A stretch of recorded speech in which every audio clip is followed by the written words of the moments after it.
लड़ाई न्याय की लड़ाई है, ये लड़ाई राजेंद्र गौतम की लड़ाई नहीं है। मैं पूछना चाहता हूं वो कौन लोग हैं जिनकी हत्याएं हुई। अभी कल एक घटना आई है, आप लोगों ने देखी होगी, वो भी राजस्थान की घटना है। एक दलित व्यक्ति ने हैंडपंप को छू दिया, हैंडपंप छूने मात्र से उसको इतना मारा कि उसकी डेथ हो गई। ऐसा भारत बनाना चाहते हो क्या? अरे मुझे एक एग्जाम्पल पूरे दुनिया में से निकाल के बता दो, केवल एक एग्जाम्पल, कि कोई व्यक्ति गंभीर रूप से बीमार हो जाए, डॉक्टर कहे तुम्हारा बड़ा ऑपरेशन होना है, 20 यूनिट ब्लड की जरूरत है, और उसने ये कहा हो कि मुझे 20 यूनिट ब्लड डोनेट करवा दो, लेकिन ब्लड केवल ब्राह्मण का होना चाहिए, या क्षत्रिय का होना चाहिए, या वैश्य का होना चाहिए, या हिंदू को होना चाहिए, या मुसलमान का होना चाहिए। जब जान बचानी है तो कहते किसी से भी ब्लड डोनेट करवा दो। तो फिर ये जाति कहां से आ गई?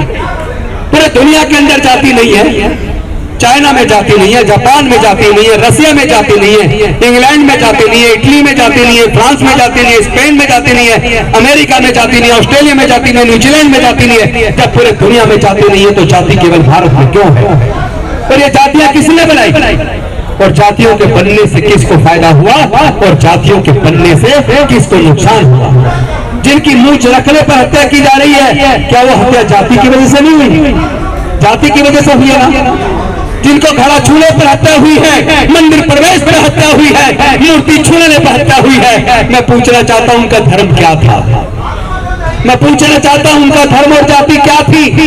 अगर आप कहते हो कि आप बौद्ध बना रहे हो, आप हिंदुओं को अल्पमत में पहुंचा रहे हो, तो मैं पूछना चाहता हूं, आप अगर हमारे लोगों को हिंदू मानते हो तो उनकी मूंछ रखने पर हत्या क्यों करते हो? अगर आप हमारे लोगों को हिंदू मानते हो तो उनको घड़ा छूने पर उनकी हत्या क्यों करते हो? अगर आप हमारे लोगों को हिंदू मानते हो तो मंदिर प्रवेश पर मूर्ति छूने पर उनकी हत्या क्यों करते हो? अगर आप हमें हिंदू मानते हो तो हमारी बहन बेटियों की इज्जत लूट कर उनकी हत्या क्यों करते हो? और अगर आप हमें हिंदू मानते हो तो हम सब अपने भाई बहनों की लड़ाई को लड़ते हैं, उस न्याय की लड़ाई को लड़ते हैं, तो आप लोग जातिवादी बनकर उन अपराधियों के फेवर में महापंचायत करके क्यों खड़े हो जाते हो? मैं पूछना चाहता हूं, अगर आप हमें हिंदू मानते हो तो हमारी लड़ाई में, इस मानवता की लड़ाई में आप हमारे साथ मिलकर इस लड़ाई को क्यों नहीं लड़ते हो? ये नफरत कब तक चलेगी? ये नफरत केवल राजेंद्र गौतम को, हमारे समाज के लोगों को नहीं, ये नफरत पूरे भारत को जला के राख कर देगी। हम लोग भारत को बचाने आए हैं, हम लोग भारत को बचाने आए हैं। हम डॉक्टर बाबा साहब अम्बेडकर को मानने वाले हैं, हम डॉक्टर बाबा साहब अम्बेडकर के संविधान को मानते हैं, हम अमन चाहते हैं, हम शांति चाहते हैं, हम अपने लोगों को जाति की गुलामी से बाहर निकालकर अपने पूर्वजों की सांस्कृतिक विरासत में बुद्ध के दम में वापस लाना चाहते हैं। तो इसमें आपको तकलीफ क्यों है? जिन पुरोहितों के इनकम के स्रोत बंद हो जाने वाले हैं, उसको हो जाने दो, लेकिन तुम क्यों परेशान हो? उनको परेशान होने दो ना। ये पैसा बचेगा जो वहां चढ़ावे में चढ़ता है। चंद लोग मोटे पेट वाले हो गए, वो लोग तो धमकी दे रहे, उनके वीडियो देखिए, कितने मोटे मोटे तगड़े लोग हैं वो। किसका खून पी के इतने मोटे हो गए? उनके पास पैसा कहां से आ रहा है? जो 50 लाख का गर्दन काटने का जो सुपारी दे रहे हैं, इस बात की अभी तक मैंने राष्ट्रपति जी को चिट्ठी लिखी, मैंने गृह मंत्री जी को चिट्ठी लिखी, मैंने एरिया के डीसीपी को, एसएचओ को चिट्ठी लिखी, मैंने उपराज्यपाल महोदय को चिट्ठी लिखी।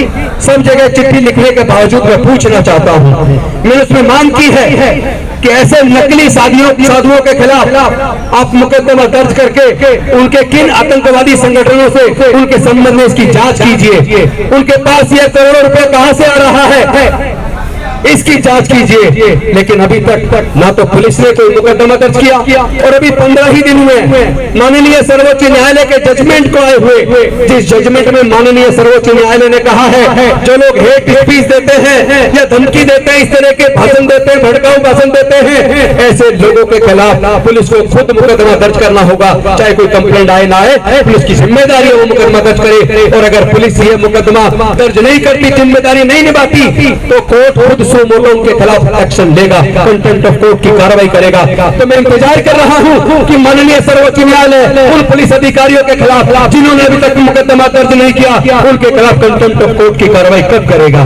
क्या कार्रवाई करते वक्त भी लोगों की जाति और धर्म देखी जाएगी, या उनका भाषण देखा जाएगा, उनके भड़काऊ भाषण देखे जाएंगे? इसका भी परीक्षण होना है कि कोर्ट से हमारे लोगों को न्याय मिलेगा या नहीं मिलेगा। अगर न्याय नहीं मिला तो क्या हमारे लोगों को फिर कोर्ट के ऊपर भरोसा करना चाहिए या नहीं करना चाहिए? इसका भी आकलन हमारे लोगों को करना है।